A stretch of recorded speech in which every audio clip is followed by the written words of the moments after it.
Aqui é a Dani e este é o podcast Bota Pra Fora, um espaço para compartilhar sentimentos, inseguranças, ideias e noias.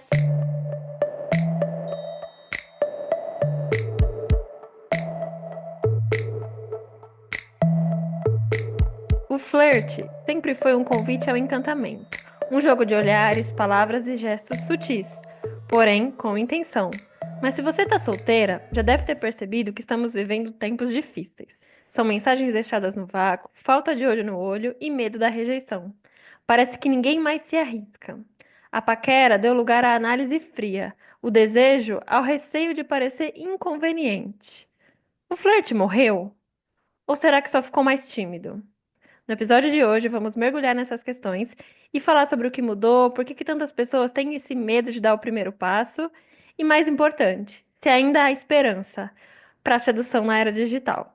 Para isso, eu convidei a psicóloga Fabiana Coelho e agora eu vou pedir para ela se apresentar para vocês. Por favor, Fabi, se apresente para nossa audiência. Oi, gente, tudo bom? Meu nome é Fabiana, eu sou psicóloga formada pela FRJ.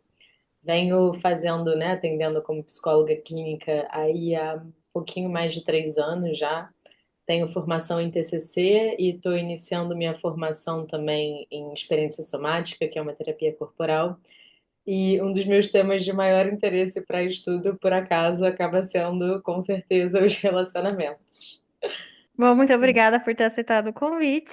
E eu acho que, para começar, eu queria, né, entender o que que você pensa, assim, sobre o flirt. Você acha que ele realmente está mais tímido? Nossa, com certeza. E é engraçado, né? Porque é muito sintomático a quantidade de gente que fala sobre isso, né? Assim, de pessoas reclamando na internet. E eu acho tão engraçado porque eu penso, nossa, tem tantos homens e mulheres reclamando ao mesmo tempo que, nossa, se arranjar direitinho aqui, todo mundo beija, sabe? Mas sim, com certeza. E assim, você acha que a gente realmente desaprendeu essa habilidade de desenvolver conversa, de demonstrar interesse? Então, muito e muito por causa da pandemia. Tem alguns fatores, né, envolvidos nisso, para a gente poder falar a verdade. Um dos principais foi a pandemia, né, que acho que todo mundo sabe que gerou Hum. muitas cicatrizes na gente, né, como pessoas assim. E uma delas foi que a gente realmente começou a enfrentar uma maior dificuldade nas interações sociais. Então, muita gente desenvolveu ansiedade social no modelo pós-pandêmico, né, quando teve que voltar aos ambientes sociais e desaprenderam a conversar, a ter conversa, a fazer o olho no olho. E aí, um outro motivo também que está muito envolvido nisso é o uso cada vez mais crescente, né, das tecnologias, especificamente das redes sociais e do celular. E é engraçado porque a gente vê assim que até, por exemplo, sei lá, antigamente na rua você não andava olhando para o celular, você não ficava o tempo todo nas redes sociais. Agora, como você fica, imagina assim, você tá na fila da padaria, né? Uhum. E aí você tá aqui, olhando para o seu celular, em vez de estar olhando para o lado. Cara, é, as pessoas têm essa fantasia, né, de, vai encontrar alguém no supermercado, na padaria. Mas como é que você vai encontrar alguém no supermercado, na padaria, em qualquer lugar que seja, se você tá olhando para o seu celular? Então, Exatamente. esse tipo de coisa também retardou um pouco, né, essa interação social e essas habilidades sociais como um todo, assim. É engraçado até porque tem estudos que mostram que o olhar para o outro, tipo, forçar esse olhar faz diferença. E Sim. é perigosíssimo, né? As crianças hoje em dia, enfim, entrando nisso tão cedo, muitas vezes podem acabar retardando esse desenvolvimento ou até acabando não desenvolvendo algo assim que é tão importante para o convívio, né, na sociedade como um todo. Sim, sim, é isso que você comentou, né? As pessoas têm essa vontade de encontrar outras pessoas, mas realmente elas não saem da tela do celular, sei lá, no ônibus, na rua, no mercado, então realmente fica difícil. Exatamente. E é muito engraçado, porque a nossa geração, né, a gente cresceu muito com aqueles filmes românticos, né, dos Sim. anos 2000, em que, ai meu Deus, o cara ia chegar, ia dar tudo certo. E hoje em dia, essa romantização, né, do que é o romântico, do relacionamento, de como é que você vai encontrar a pessoa, também muitas vezes acaba atrapalhando o nosso relacionamento como um todo, porque A gente acha que o cara que vai chegar vai ser aquele cara perfeito, alto, sei lá, do jeito que você imaginou. E aí, às vezes, a gente acaba se fechando para outras portas também. Ou imagina, ah, não, não vou entrar em relacionamento de namoro porque eu quero conhecer alguém ao vivo. Mas às vezes você não está nem aberto a se relacionar ao vivo, ainda mais com essa nova era do wellness, né? Chegando Sim. cada vez mais as pessoas têm ido menos, né, para as festas, por exemplo.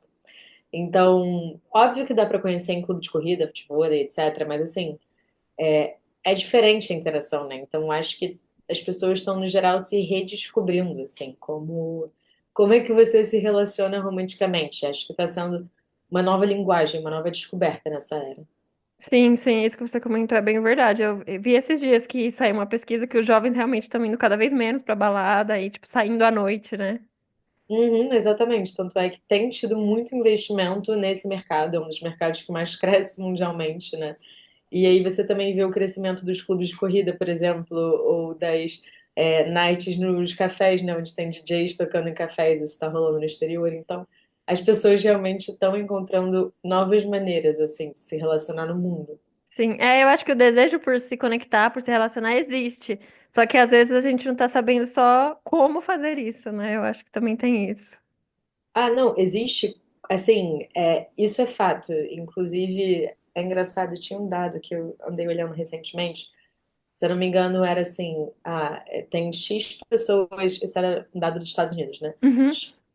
X milhões de pessoas solteiras, e 60% dessas pessoas queriam se relacionar, assim. E aí você pensa, como é que 62% das pessoas querem se relacionar a longo prazo? Elas não se relacionam entre elas, né? Onde elas estão, do que se alimentam, do que vivem. E é isso, acho que elas só não estão se conectando. Sim, sim. E aí também, eu acho que existe, agora falando na questão homem e mulher, esse desejo, né, da gente, mulher, querer ser conquistada, e tem a questão da falta de atitude masculina também, né? Tem esses dois pontos aí, que eu vejo as pessoas reclamando muito na internet sobre isso. Então, esse é complicadíssimo, né? Porque o Brasil ainda é um país que tem muita essa cultura. Sim, Então, é um fator bem cultural, ainda mais pra gente, assim. E, mais especificamente, mais uma vez, a gente volta para como a gente cresceu, né? O que que a gente via de modelo. E sim. era sempre isso do homem indo conquistar a mulher. Só que, nos últimos tempos, né, aconteceram muitos fatores sociais que mudam um pouco essa dinâmica, né? Então, olha que tá bizarro, né? Foi só em 1960 que surgiu a pílula anticoncepcional. Então fazem o quê? 70 não, 80 anos só que tem pílula. Tipo, 80? Fiz as contas Não, certas? é 65 anos, porque a minha mãe nasceu em 1960, então é Perfeito. 65. Pior ainda, ou seja, há só 65 anos que a gente tem pílula anticoncepcional. Então, com o surgimento da pílula, com as mulheres no mercado de trabalho, isso inclusive diminuiu a diferença salarial entre homens e mulheres, foi o que deu esse pontapé inicial. Com isso, as mulheres começaram a ganhar mais independência, protagonismo e deixaram, né, saíram um pouco daquele papel imaginário de o homem é o provedor e a mulher fica em casa, e elas começaram a ganhar mais poder dentro da sociedade, o que muda as dinâmicas como um todo, né? E aí, para além disso, elas se tornam mais conscientes dos seus direitos e do que elas podem ou querem aceitar também, e começa a ser mais falado, né? Isso até mais recentemente de assédio ou de agressões e de formas de chegar. Quando eu era adolescente, rolou muito isso, de explanarem nomes de garotos que tinham, sei lá, assediado ou feito alguma coisa com as meninas na época da escola, assim. E é importante as pessoas falarem disso. Com certeza. Mas, ao mesmo tempo, a gente falou, fala e tanto disso também que esses garotos também cresceram observando, né, suas figuras mais velhas, chegando de uma forma, e aí eu acho que as pessoas tiveram só que apenas que reaprender a chegar. Sim. Mas ao mesmo tempo cria-se um receio muito grande também de como é que eu vou chegar nessa pessoa? E dois também, nossa, e se eu chegar e levar um toco, a minha história pode parar no TikTok, né? Uhum. Ou, sei lá, se eu chegar de jeito esquisito, meu nome vai parar em alguma rede social, porque hoje em dia as pessoas fazem história sobre isso, né? Sim. Então, tem muitas questões, assim, específicas. Então, as mulheres ganharam mais poder, e mais poder de escolha também, o que muda essa dinâmica, né? Os homens, eu acho que em grande parte pelo menos os que são legais, às vezes ficam um pouco perdidos, né, de como é que eu vou chegar nessa pessoa. E claro que tem gente, muitas formas respeitosas de você chegar em alguém, mas esse medo da rejeição também que tá cada vez maior e o medo da exposição online também, que é Sim, muito real, gente. muito, é verdade. O que mais tem é a gente expondo outras mensagem, print, né? Essas coisas, assim. Exato. E ao mesmo tempo, é isso, tem o desejo da mulher de ser conquistada, mas tem muita gente cagando regra na internet falando que se a mulher não fizer o homem correr atrás dela, então não vai acontecer, e você nunca vai namorar. E na real as pesquisas não mostram isso, elas mostram que os homens gostam que as mulheres tomem iniciativa. Só que, assim, você tendo sua autoestima e seu senso de valor com você e sabendo como fazer isso. Então, se você só às vezes chega abrindo uma oportunidade, sabe? Sei lá, indo lá puxar papo, indo conversar, Sim. às vezes as coisas assim fluem naturalmente, porque aí parece que os dois fazem parte do processo. Mas Sim. as mulheres podem tomar iniciativa e podem ficar tranquilas em relação a isso. Sim, tipo, eu super apoio as mulheres tomarem iniciativa, porque eu acho que é uma forma também de você mostrar que você realmente tem interesse ali e que pode ser que dê certo, né? Eu acho que sempre existe a possibilidade de dar certo, né? Com certeza, mas hoje em dia acho que as pessoas têm tanto medo do não dar certo que elas nem tentam se arriscar para dar certo. Exatamente. É bem isso mesmo. Eu acho que existe muito um medo muito grande. Não sei se da rejeição, se da intimidade, mas eu vejo isso, que o medo realmente é um sentimento que está dominando os jovens. Muito. E assim, é bizarro, porque quando a gente não consegue sustentar o medo vai estar ali, né? Sempre, ele existe, é uma emoção. Mas quando a gente não consegue sustentar ele, a gente geralmente foge, né? A gente vai para as redes sociais, a gente vai comer um doce, a gente não sabe lidar com o desconforto e a gente tenta se livrar dele de alguma forma. Então, quando a gente não consegue sustentar isso, a gente não consegue fazer as coisas que muitas vezes a gente gostaria de fazer ou precisaria fazer. E uma frase favorita minha é: as melhores coisas da vida estão do outro lado do mundo. E aí, como é que você vai chegar nessas melhores coisas da vida se você não consegue conviver com medo? Porque eu não tô falando que você vai se livrar do medo, você não vai, isso é uma ilusão. O negócio é você aprender a sustentar ele, sustentar os desconfortos da vida, porque eles aparecem e são muito importantes. Sim, sim. A gente cresce, né, fora da nossa zona de conforto também, eu acho. Sim, exatamente. Ah, inclusive tem um negócio muito legal, que é um termo, um fenômeno, sei lá, que é Social Exchange Theory, né? É uma teoria, né? Teoria da troca social, acho que traduzindo literalmente para o português. Que é basicamente, ela fala que a gente tenta calcular nossas interações sociais mais ou menos em relação aos ganhos versus os custos que isso pode ter pra gente. Então, por exemplo, se para você o peso da rejeição, o peso de ser abandonado, o peso de dar ruim de novo é maior do que os lucros que isso possa ter, tipo, você se relacionar com alguém legal, você ter um relacionamento, etc. Então a chance de você querer se relacionar é muito baixa, Hum. porque para você aquilo dele tá pesando mais. E acho que hoje em dia, especificamente, as pessoas estão tão presas nos traumas, né? Tipo, tão presas de ou todo homem é um merda, todo homem é um Chico Moedas da vida. Porque isso se fala muito, eu ouço muita Sim, galera falando. sim, sim. Enfim, isso é uma ilusão, né? Mas tudo bem. Sim. Não tem homem pra mim, todo homem é um merda. Ou você fica muito presa no. Ah, não, porque o meu último relacionamento eu sofri muito, então eu tenho muito medo de sofrer de novo. E você não se relaciona, aí você nunca vai conseguir se relacionar, porque sim, você pode ser magoada de novo, sim, você pode ser abandonada de novo, sim, pode ser que o próximo cara seja um merda, mas desde que você saiba o momento de dar limite e sair daquele relacionamento, tá tudo bem. Sim, com certeza. É, eu acredito muito nisso que você falou. É a gente se conhecer também, né? Eu acho que muito antes de entrar num relacionamento, é quando você se conhece, é muito mais fácil você entender os seus limites também, né? Ver até onde você pode ir. Tem tudo isso também, né? Tem, muitas vezes tem enraizado tem traumas, né? Muitas pessoas não, assim, deixam os outros passarem seus próprios limites e não realmente não conseguem ou não sabem como dar eles. Ou porque é errado, ou até porque como mulheres a gente é ensinada, né, a ser É, muito boazinha, muitas vezes a gente não sabe o que é o dizer não, né? é. A gente aceita o desconforto, né? Muitas vezes. Sim, sim, sim, até em relação ao sexo, né? Sim, sim.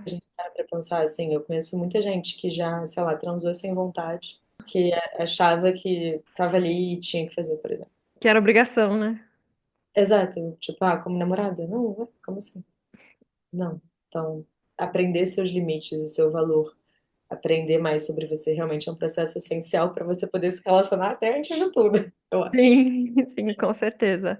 E voltando para essa pauta em relação ao flerte virtual, você acha que essa parte influenciou a piora no mundo real? Não, mas muito, assim, é muito. Assim, nem compara. Porque é muito engraçado, porque no virtual a gente tem a oportunidade de olhar aquela mensagem, tirar print. Aí você manda print para vários grupos de amigas, você pode esperar pra elas decidirem o que que você pode responder ou não. Responde ali, né? Ou até mesmo você pode apagar a mensagem, decidir o que que você vai mandar. Você pode se arriscar menos, né? Por exemplo, curtindo um story, que porra é essa a pior invenção da humanidade? Sim, Gente, você tira a habilidade social das pessoas. A partir do momento que você tem como curtir um story, você tira a habilidade da pessoa de ir lá e puxar uma conversa, por exemplo. exatamente. Nossa, então assim, você poder estar online, você parar e pensar e repensar no que você quer escrever, ter tempo para isso, não olhar no olho, o olho no olho é muito importante. Acho também. Tudo isso acaba fazendo com que a gente não desenvolva habilidades que são muito importantes, sim, para o flerte, para esse desenvolvimento. E é isso, a gente só desenvolve aquelas habilidades que a gente precisa desenvolver. Então, por exemplo, sei lá, no surf, eu surfo, né? E Uhum, aí, durante muito tempo eu só fiz aula. E aí eu acabava não desenvolvendo isso de entrar na onda sozinha, que você tem que dar uma puta remada antes de entrar para poder entrar. Porque o professor sempre vinha e me empurrava. Então, eu tive que me forçar a entrar em mares sozinho para conseguir perceber, tipo, tá, como é que eu vou fazer isso? E desenvolver essa habilidade. uhum, Então, por exemplo, também, eu estava conversando com alguém que falava: ah, não, eu queria que meu marido tomasse mais a liderança da situação, né? Tomasse mais o controle. Mas, ao mesmo tempo, era uma pessoa que ia lá e tomava o controle ela mesma, sabe? Quando acontecia uhum. alguma coisa. Sim, sim.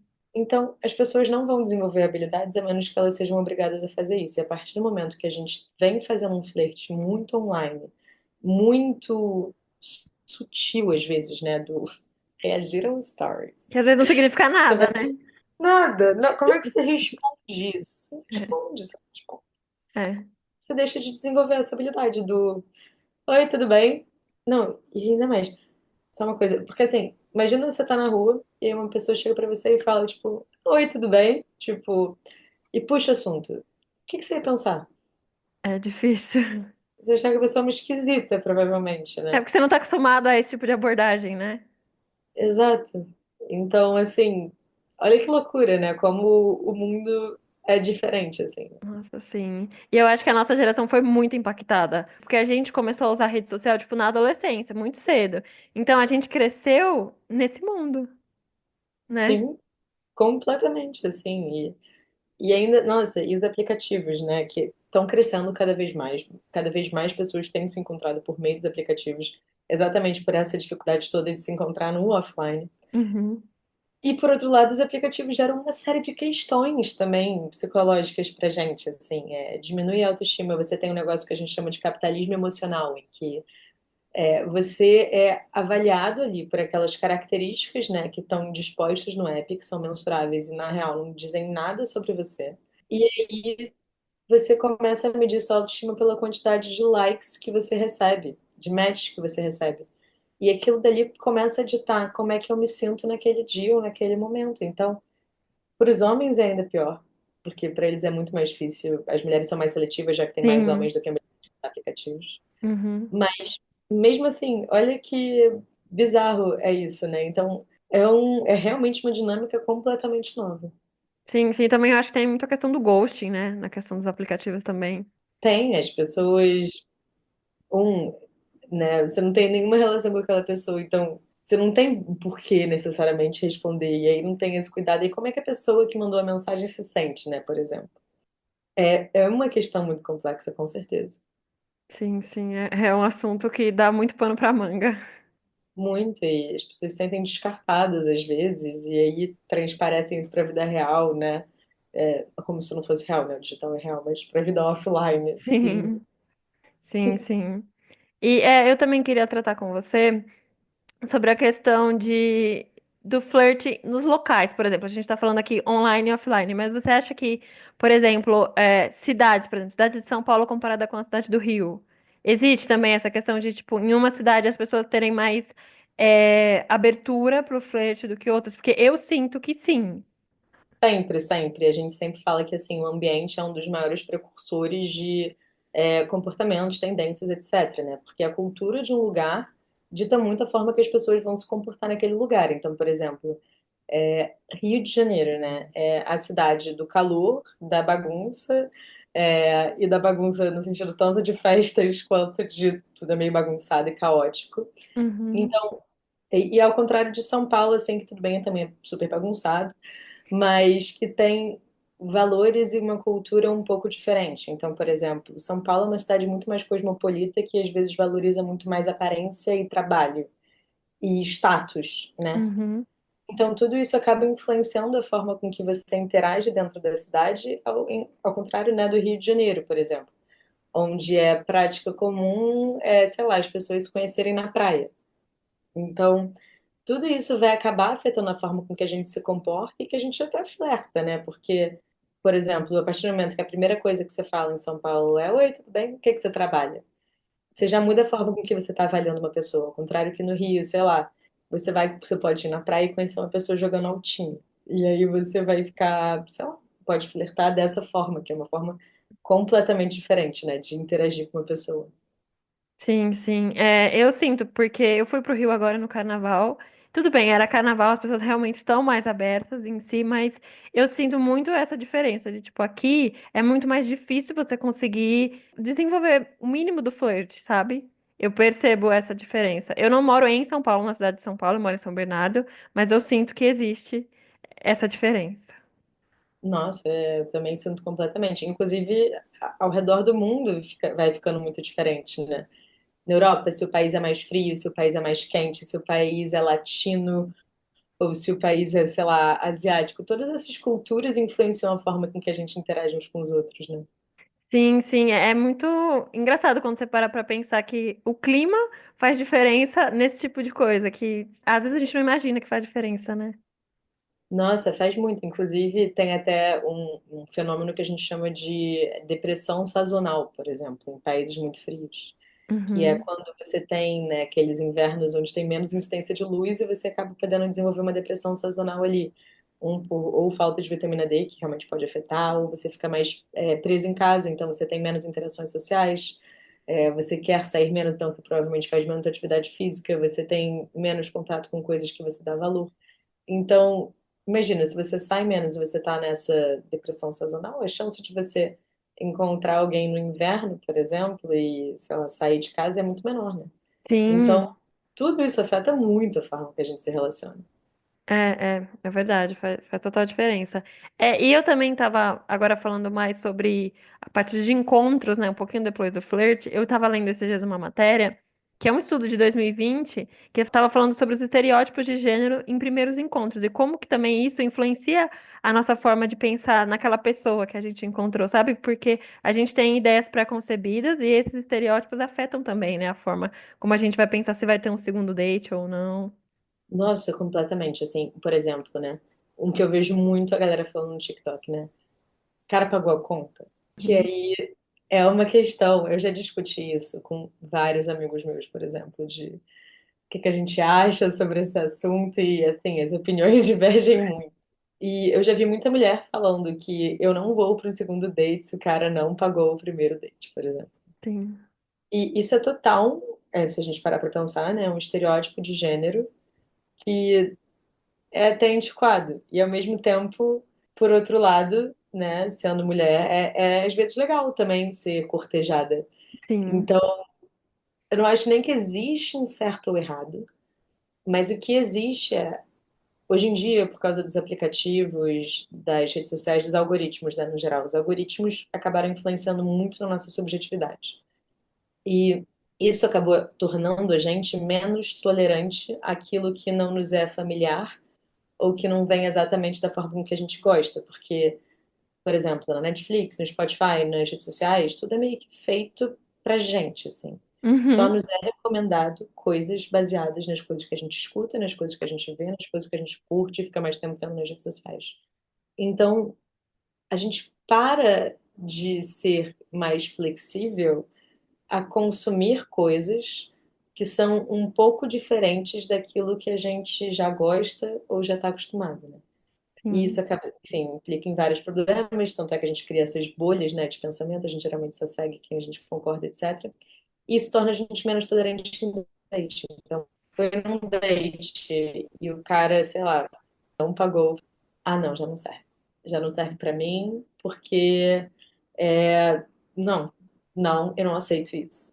E aí, isso pra mim ainda é reforçado por esses discursos que a gente vai vendo de tipo, você não vai aceitar isso e aquilo, pipipi, popopó. E essa baixa tolerância acaba muitas vezes não deixando a gente se relacionar, porque a gente não consegue sobreviver a um date, não vai num segundo, e vai ver que aquela pessoa poderia ser muito maneira e você pode acabar não tendo conhecido uma pessoa que poderia ter namorado. sim, eu acho que às vezes a gente pega coisas muito pequenas e transforma em uma coisa grande e acaba perdendo realmente a oportunidade de conhecer uma pessoa melhor, mais a fundo, né? Exatamente, a gente às vezes fica muito preso nessas superficialidades, né?